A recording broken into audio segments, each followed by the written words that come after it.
Awareness, दूसरा है concentration, तीसरा है प्यूरिफिकेशन। अवेयरनेस मतलब सजग रहिए। सजगता मुफ्त में मिलती है, इससे सब कुछ खरीदा जा सकता है। कुछ नहीं, सजग होने के लिए कमर पीट गर्दन सीधी करके बैठा करिए, हमेशा सजग रहेंगे। कमर पीठ गर्दन अगर आपकी सीधी, कमर पीठ गर्दन अगर आपकी सीधी है, आप सजग रहेंगे। कमर पीठ या गर्दन में से कुछ अगर झुक जाएगा तो आपको लेजीनेस आएगा, आलस आएगा। ये सब प्रकृति का नियम, बताए नियम है, इसको कोई बदल नहीं सकता। कारण है और उसका निवारण है। बिना कारण के कोई घटना नहीं घटती है, और जिसका कारण है उसका निवारण है।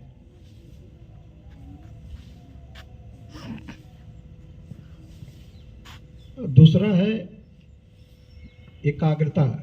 एकाग्रता का मतलब मन को कैसे एकाग्र करें, मन को कैसे प्रेजेंट में लाएं, या मन को कैसे बस में करें। तीसरा है प्यूरिफिकेशन, हिंदी में बोलते हैं निर्मलता। निर्मलता मतलब जो छोटी छोटी बातों के लेकर घबराहट, डर, भय, क्रोध, लोभ, मोह ये आ जाता है, कारण कुछ भी हो, ये हमको विकृत कर देता है। इसको संक्षेप में विकार कहा गया है। जो हमारे मन को विकृत कर दे वो विकार है। उस पर काबू पाना ही निर्मलता कहलाता है, निर्मल होना कहलाता है। इस संसार में केवल मन है और शरीर है, उसके अलावा कुछ नहीं है। ये संसार मनोमय है, इसके अलावा कुछ नहीं है। पूरा ये ब्रह्मांड, पूरा जो भी जानकारी है ये मनोमय है। मन के अनुसार ही इसको जाना जा सकता है। मन ही दुख का कारण है और मन ही सुख का कारण है। तीसरा कोई सुख दुख का कारण नहीं है, केवल अपना मन ही सुख का कारण है, अपना मन ही दुख का कारण है।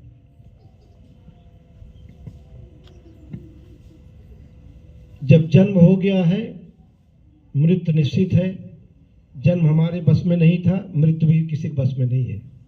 लेकिन जब तक मृत्यु नहीं होगी तब तक जीना है। जब तक मृत्यु नहीं होगी तब तक जीना है। जो आत्महत्या वगैरह कर लेते हैं या प्रयास करते हैं, कभी इससे बड़ा कोई अपराध नहीं है, कभी ऐसा नहीं करना चाहिए। कब मृत्यु होगी ये किसी के बस में नहीं है, और कैसे जीना है ये सबके बस में है। जब तक मृत्यु नहीं होगी तब तक जीना है। मृत्यु कब होगी किसके बस में नहीं है, इसलिए कोई इसकी चिंता नहीं करनी चाहिए। जीना कैसे है हर व्यक्ति के बस में है। दो ही प्रकार का जीवन है, या तो रो के जीजिए या तो हंस के जीजिए।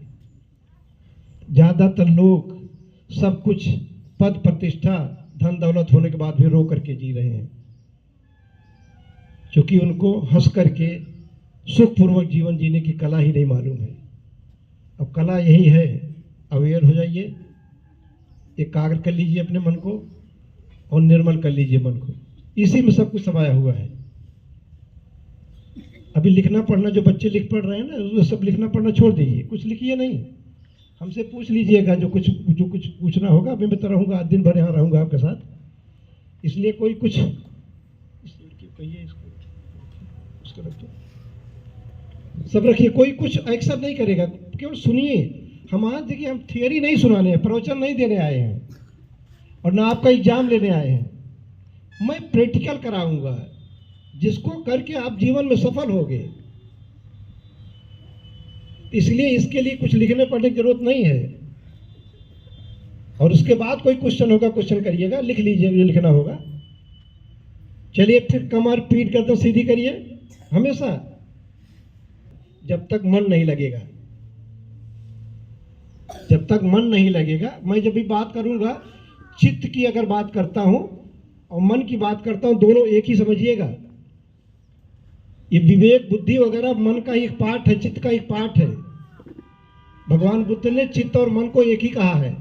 इसलिए कभी हमसे मन की बात बन निकले उसको चित्त ही समझिएगा, चित्त की बात करो तो उसको मन ही समझिएगा। ये जानते हैं क्या होता है, जीवा क्यों कट जाती है? उस समय जब हम खा रहे हैं, विचार कहीं आ गया, मन कहीं हट गया है ना, तो निश्चित है जीवा कट जाएगी। और हम बोलना कुछ चाह रहे हैं, बोल कुछ जाते हैं। ये जैसे मन आपका हटा वहां से, प्रेजेंट से जैसे हटा, ये सब समस्याएं आती ही है। इंद्रियों के माध्यम से, जो 5 इंद्रियां हैं, आँख है, कान है, नाक है, जीवा है, त्वचा है। इसी इंद्रियों के माध्यम से हम जीवन जीते हैं। इंद्रियां तो प्रेजेंट पर आती हैं, इंद्रियों का आलंबन भी प्रेजेंट है। जैसे कान है, कान प्रेजेंट में है, और जो बोलता है, सुन, जो शब्द आते हैं वो भी प्रेजेंट पर आता है। जब तक प्रेजेंट पर आता है तब तक हम सुनते हैं क्या, कौन क्या बोल रहा है। जब हम प्रेजेंट पर आकर के सुनेंगे वही मेमोरी पावर में आता है, और नहीं तो फिर वो अगर प्रेजेंट में मन नहीं है, मेमोरी का कुछ भी कहता रहे, आपको वो मेमोरी में नहीं आ सकता। इसलिए मन का प्रेजेंट रहना बहुत जरूरी है। और प्रेजेंट ही नहीं होना चाहिए, मन को बस में होना चाहिए। हम जब चाहें भूतकाल की बात याद करें, जब चाहें हम प्रेजेंट में रहें, और जब चाहें हम फ्यूचर में चले जाएं। और जनरली क्या है, हम मन के बस में है। मन जैसे चाह रहा है, कुछ खाने की इच्छा हुई दौड़ पड़े वहाँ, कुछ करने की इच्छा हुई दौड़ पड़े, असली चीज छूट गया। बैठ जाए सब बच्चे, तब फिर बात करें। अगर आपको किसी भी क्षेत्र में सफल होना है तो सजग होना ही पड़ेगा। कोई भी हो, चाहे खाना बना रहे हो, बर्तन धुल रहे हो, चल रहे हो, या कोई भी कर्म क्रिया कर रहे हो, उसमें सजग होना ही पड़ेगा। सजगता यहीं से मिल जाती है। अगर आपकी कमर, पीठ, गर्दन सीधी है, आप हमेशा सजग रहेंगे। इसलिए आप लोग जब भी कभी बैठा करिएगा, हमेशा कमर, पीठ, गर्दन सीधी करके बैठा करिएगा। झुक करके अगर नहीं कोई काम करना है तो हमेशा कमर, पीठ, गर्दन सीधी करिए करके बैठा करिएगा। और अगर आपकी कमर, पीठ या गर्दन तीनों में से कोई एक झुक जाती है तो लेजीनेस आ जाता, आलस आ जाता है। ये सब प्रकृति का बधा बधाया नियम है, इसमें किसी कोई एहसान नहीं है। हर कोई घटना कारणों से घटती है, और जिसका कारण है उसका निवारण है।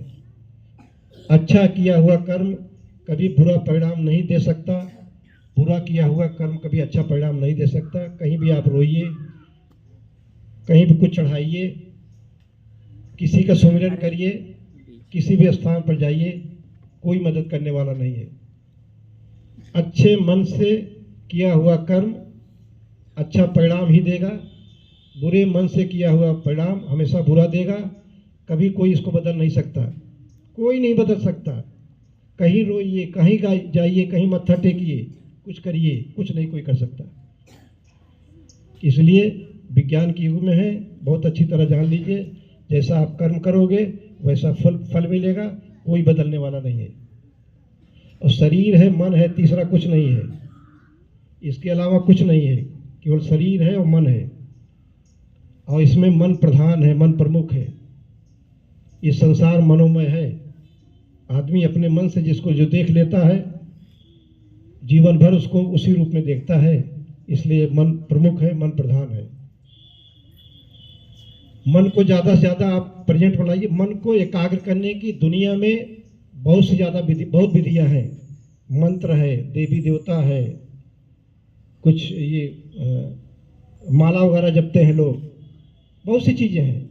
किसी गॉड, किसी भगवान का, जो भी जिनको मानते हैं लोग, उनका नाम लेते हैं। देखिए, दुख सार्वजनीन है, दुख का इलाज कभी सांप्रदायिक नहीं हो सकता। दुख सार्वजनीन है, दुख का इलाज कभी सांप्रदायिक नहीं हो सकता। आप बच्चे लोग, आप लोग शांत रहिए। अभी देखिए, जो बोलेगा ना फिर उसको हम भेज देंगे अपने क्लास में, इसलिए आप लोग थोड़ा शांत होकर सुनिए। जो नहीं सुन पा रहा है, नहीं कर पाए रहा है, उसके न करे, उसकी जबरदस्ती नहीं कराने हम आए हैं, लेकिन वो दूसरे को डिस्टर्ब न करे, इतना ध्यान रखिएगा।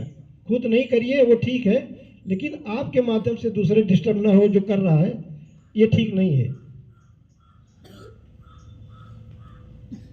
ये मन ही प्रमुख है, मन ही प्रधान है। शरीर का हर अंग प्रेजेंट में रहता है और मन प्रेजेंट में नहीं रहता या बहुत कम रहता। मन को भागने की दो दिशा है, या तो वो पास्ट में जाता है अब कोई टीचर जाकर के बताइए उसको, नहीं तो बहुत जो छोटे बच्चे उनको हटा दीजिए, चले जाए उधर, क्योंकि ये डिस्टर्ब करते रहे उनके, क्योंकि उनके लेवल की बात नहीं है। ये जो बातें कर रहे हैं ना, जो बहुत जो छोटे बच्चे ना, उनको बता दीजिए कहीं क्लास वगैरह चले जाए, या कोई टीचर जाके के पढ़ाए उनको। तो दो ही प्रकार का चिंतन है मन के पास, या तो सुखद होता है या तो दुखद होता है। और दो ही जगह है मन को भागने की, या तो पास्ट में जाता है या तो फ्यूचर में जाता है। रहना चाहिए जो तीसरी दिशा है, प्रेजेंट है, उसमें नहीं रहना चाहता है, बहुत कम रहना चाहता है। अब बिना मन के कोई भी काम आप नहीं कर सकते। मन का प्रेजेंट में रहना बहुत जरूरी है, क्योंकि सबसे इम्पोर्टेंट काल प्रेजेंट है। यही जो हम लोग बैठे तो हैं, यही तो है प्रेजेंट। लेकिन फिर भी देखिए मन कहाँ कहाँ भग रहा है। मन का प्रेजेंट, चूंकि जीना मरना खाना पीना सब प्रेजेंट होता है, लेकिन मन जो है प्रेजेंट में बहुत कम रहता है। आइए मन कैसे प्रेजेंट पर रहे, मैं उसकी टेक्निक बता रहा हूँ। हमारे मन का हमारे श्वास से बड़ा गहरा संबंध है। बहुत सी विधियां हैं मन को एकाग्र करने की। भगवान बुद्ध भी अपने समय में 40 प्रमुख विधियां बताए थे मन को एकाग्र करने की, लेकिन श्वास के साथ कंसंट्रेट करने की सबसे प्रमुख विधि बताया भगवान बुद्ध ने। उसका कारण उसका रीजन, भगवान बुद्ध जो भी बोलते थे ना, रीजन के साथ बोलते थे, कारण साथ बोलते थे, वैज्ञानिक थे। कोई भी एक शब्द अवैज्ञानिक नहीं बोले हैं वो। आज ऐसी स्थिति हो गई देश की, भगवान बुद्ध के बारे में बहुत कम जानकारी है जो दी गई है, और ज़्यादा जानकारी जो दी गई है वो असत्य है, असत्य पर आधारित है। सत्यता बहुत कम है उसमें। अभी समय आ गया है सत्य को जानने के लिए। अब भगवान बुद्ध की शिक्षा को जिन देशों ने अभी अभी अपनाया है, अब भी अपनाए हैं, वो डेवलप कर रहे हैं, हर जगह डेवलप कर रहे हैं। वो विज्ञान में भी डेवलप कर रहे हैं, अर्थ में भी डेवलप कर रहे हैं, हर जगह डेवलप कर रहे हैं, टेक्नोलॉजी में भी डेवलप कर रहे हैं। आप लोग विज्ञान के युग में जी रहे हैं। कोई कभी किस न मान लेना कोई मदद करेगा, कोई मरने के बाद मदद करेगा। अरे भूख अभी लगी है, भोजन अभी चाहिए ना। कोई कहे नहीं आप कल आज भूख लगी है ना, ये खाइए, कल पेट आपका भरेगा, कभी नहीं, कभी इस पर विश्वास नहीं करिएगा। इसलिए आप लोग क्वेश्चन किया करिएगा जब भी कोई बात करे। जो आप जानते हैं ना, पहले आप जानिए तब मानिए। ज्ञात से अज्ञात पाया जा सकता है, और अज्ञात से ज्ञात कभी नहीं पाया जा सकता है। और धर्म के नाम पर पहले अज्ञात से ही शुरू होता है, और अज्ञात का रिजल्ट कभी सत्य नहीं हो सकता। कल्पना का रिजल्ट कभी सत्य नहीं हो सकता। ज्ञात से अज्ञात पाया जा सकता है, और अज्ञात से अज्ञात कभी नहीं पाया जा सकता। और जितने भी धार्मिक स्थल हैं, जितने भी धर्म की शिक्षा दी जाती है, सब पहले अज्ञात से ही शुरू होता है। सब पहले ये मान लीजिए बनाने वाला है, बिगाड़ने वाला है। आप मानिए नहीं, पहले आप जानिए तब मानिएगा, कभी नहीं मानिएगा। और कोई कुछ नहीं कर पाएगा आपका। अगर आपने नहीं कहीं कहा, कोई कुछ बोलते हैं ना धर्म वर्म के नाम पर, डरिए उरिए नहीं। दो ही चीज है, या तो लोभ दिया जाता है स्वर्ग का, या तो भय दिया जाता है नरक का। ये दोनों अवैज्ञानिक है, इसका कोई रीजन नहीं है। इसलिए कभी डरिए उरिए नहीं किसी धर्म वर्म के नाम पर, कि कोई करने वाला है, कोई तारने वाला है, कोई बनाने वाला, कोई बिगाड़ने वाला, कोई नहीं। संसार में ऐसा कुछ नहीं है। नेचर है, प्रकृति है। हाइड्रोजन का 2 हिस्सा, ऑक्सीजन का 1 हिस्सा अगर मिलेगा तो पानी होगा ही। उसको कोई बना बिगाड़ नहीं सकता है। H2O जानते ना। और जिन ग्रहों पर हाइड्रोजन और ऑक्सीजन की ये अनुपात नहीं है, वहां क्यों नहीं कोई जाकर के पानी दे देता है। इसलिए कभी कोई चिंता नहीं करिए। कर्म है, कर्म का फल है। कर्म जैसा करो। हटा दीजिए कुछ, उसमें हटाइए। बच्चों को जो बच्चे बोल रहे हैं ना, वो छोटे नहीं समझ पा रहे हैं, उनको भेजिए, क्लास भेजिए, क्योंकि उससे दूसरों का भी डिस्टर्ब होगा। और डांट करके इनको नहीं चुप करा सकते, क्योंकि इनका स्वभाव ही है ना, उनका ये लेवल ही नहीं है समझने का। चलिए फिर देखिए, हमने जो बताया ना, सजगता। कमर पीट कर तो सीधी करिए। हमारे मन का हमारे श्वास से बड़ा गहरा संबंध है।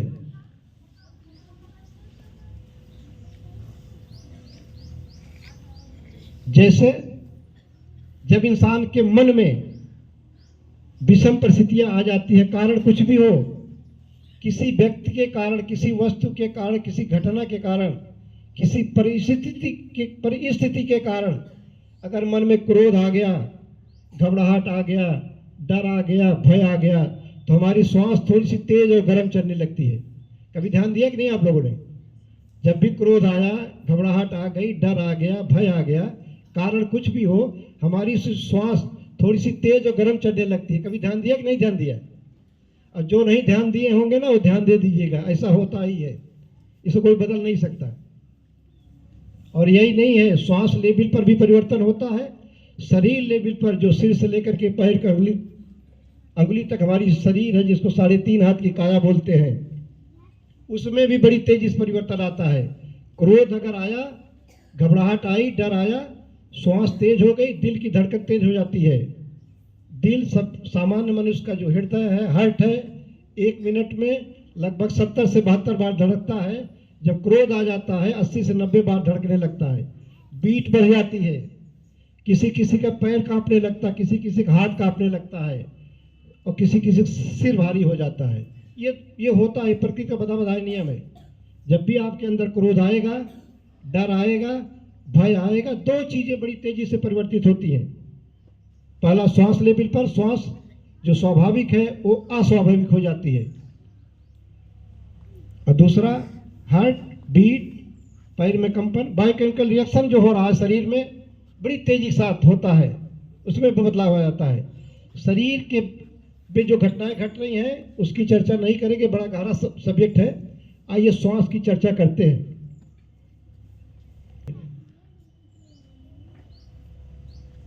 मन का स्वभाव है वर्तमान में नहीं रहना या बहुत कम रहना। श्वास का स्वभाव है केवल वर्तमान में रहना।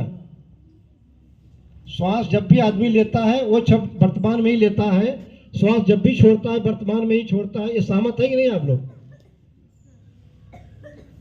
श्वास जब भी आदमी लेता है वो वर्तमान में ही लेता है, और श्वास जब भी छोड़ता है वो वर्तमान में ही छोड़ता है। तो श्वास का स्वभाव है वर्तमान में रहना, मन का स्वभाव है वर्तमान में न रहना या बहुत कम रहना। इसी मन को श्वास पर लगा दीजिए तो धीरे धीरे मन वर्तमान में रहने लगता है। और मन वर्तमान में नहीं रहता है, एक तो कंसंट्रेट होने लगेगा, दूसरा प्यूरिफाई भी होने लगेगा। क्योंकि जब आदमी श्वास लेता है ना तो कभी राग नहीं करता रहे। जब श्वास आती है तो कोई नहीं कहता रहे आती रहे, कभी राग नहीं करता। जब श्वास छोड़ता है कभी द्वेष नहीं करता, जाए चली जाए करता कोई नहीं करता। ये तो नेचुरल आ रही जा रही है। इसका मतलब राग द्वेष से रहित है, ये निर्मल है। और निर्मलता के साथ अगर आप कंसंट्रेशन करेंगे तो निर्मल आलम्बन के साथ, तो आपका मन कंसंट्रेट ही नहीं होगा, प्यूरिफाई भी होगा। और श्वास एक ऐसी चीज है जब से जन्म लिए हैं और जब तक मृत्यु नहीं होगी तब तक हमारे साथ रहती है। और आलम्बन आपके साथ हमेशा नहीं रहता। श्वास एक ऐसा आलम्बन है, श्वास एक ऐसी चीज है जब तक मृत्यु नहीं, जब से जन्म लिए हैं जब तक मृत्यु नहीं होगी श्वास हमारे साथ रहती है। प्रकृति का नियम है, जिससे आप प्रेम नहीं करोगे वो भी आपसे प्रेम नहीं करेगा। यही दुख का कारण है। आप जिसको सम्मान दोगे वो भी आपको सम्मान देगा। श्वास केवल इतना चाहती है कि सुबह शाम हमको जानिए, मैं भी आती हूँ, मैं भी जाती हूँ। यहीं से सुख स्टार्ट हो जाता है। उनको केवल जानना शुरू करिए, आप सुखित जीवन जीना शुरू कर देंगे। जानना क्या है? ये हमारी जो श्वास है, नाक के दोनों माध्यम से, दोनों जो दरवाजे हैं, नाक के जो दोनों दरवाजे हैं, उन्हीं के माध्यम से श्वास अंदर आती है, श्वास बाहर जाती है। हम क्या करेंगे अभी, हम जो ध्यान कराएंगे, हमारे गुरुजी जो यशयन गोयन का, सत्यनारायण गोयन का, पूरी दुनिया में जो विपश्यना सिखा रहे हैं, हालात नहीं रहे लेकिन ऑडियो वीडियो के माध्यम से पूरी दुनिया में सिखाया जा रहा है। जहाँ से मैं सीखा हूँ और सीख भी रहा हूँ, तो उनकी आवाज़ में मैं सुनाऊंगा 10 मिनट का। वो बताएंगे। आइए आनापान सती का अभ्यास करें। आनापान 2 शब्दों से मिलकर बना है, आन प्लस अपान। पाली में आन को हिंदी में आना बोलते हैं। अंदर आने वाली श्वास को आन बोला जाता है, बाहर जाने वाली श्वास को अपान बोला जाता है। गीता में इसी को प्राणवायु अपान वायु, प्राण अपान, प्राण अपान, अंदर जो श्वास होती है गीता में इसी को प्राणवायु बोला गया है। बाहर जो श्वास निकलती है उसको अपान वायु बोला गया है। भगवान बुद्ध ने इसको आन और अपान, अंदर आने वाली श्वास को आन बोलते हैं पाली में, और बाहर जाने वाली श्वास को अपान बोला जाता है। सती, सती मीन्स सजगता। पाली के जो सती शब्द है उसका हिंदी अर्थ है सजगता। अपने आने वाली श्वास और जाने वाली श्वास के प्रति सजग रहना ही आनापान सती का अभ्यास है। इसको अगर आप लोग करते रहेंगे, 1 सप्ताह के अंदर आपकी मेमोरी पावर में परिवर्तन दिखाई पड़ेगा, सकारात्मक वर्किंग कैपेसिटी आपकी बढ़ी हुई दिखाई पड़ेगा, लेजीनेस कम दिखाई पड़ेगा। 1 सप्ताह के अंदर सुबह शाम इसको केवल करते रहिए। करना क्या है, कैसे करेंगे, शुरू करते हैं हम लोग। सब लोग कमर पीठ गर्दन सीधी करिए, आंखें बंद करिए, मन को नाक के दोनों दरवाजों पर लगाए रखने का प्रयास करें। अंदर आने वाली श्वास कब अंदर आई, बाहर जाने वाली श्वास कब बाहर गई, साफ साफ जानने का प्रयास करें।